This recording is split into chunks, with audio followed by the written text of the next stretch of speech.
మన భారతదేశంలో కూడా దేవునికి సంబంధించిన ఒకే ఒక గుర్తుంది. దాని పేరు అజామేధ యజ్ఞం. ఏం పేరు అది? తెలుగు పండిత ఎవరైనా ఇక్కడ ఉంటే మీకు ఈజీగా తెలుస్తుంది. అజా అంటే మేక కదా. అజామేధ యజ్ఞం, మేకతో గొర్రెతో చేసే యజ్ఞం. దేవుడు ఎలా చేయమన్నాడో తెలుసా? ఎలా చేయమన్నాడో తెలుసా?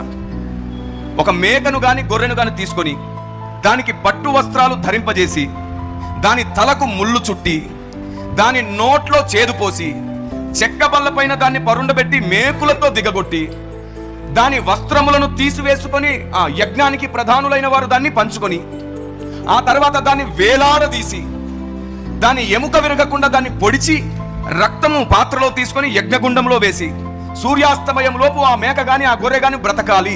బ్రతికితే మీ పాపాలన్నీ పోతాయి, బ్రతకకపోతే మరలా ఇంకో గొర్రెని మీరు సిద్ధపరచుకోవాలి. ఇది దేవుడు మన దేశానికి దర్శనమిచ్చి చెప్పాడంట. దీని పేరు అజామేధ యజ్ఞం. కొన్ని వందల మేకలు వందల గొర్రెలు చనిపోయాయి కానీ ఏ మేక ఏ గొర్రె బ్రతకలేదు.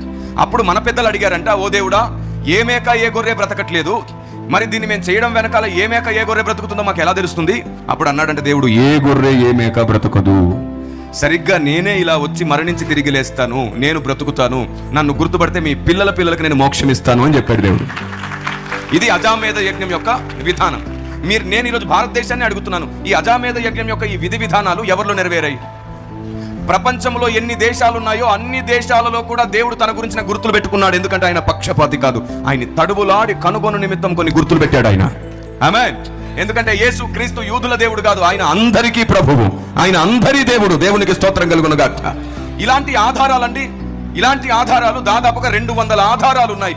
ఏ ఆధారాలు ఎక్కడికి వెళ్ళినా తిరిగి కనబడేది, తిరిగి అందరూ చూడగలిగేది నజరేయుడైన యేసును మాత్రమే. Praise the lord.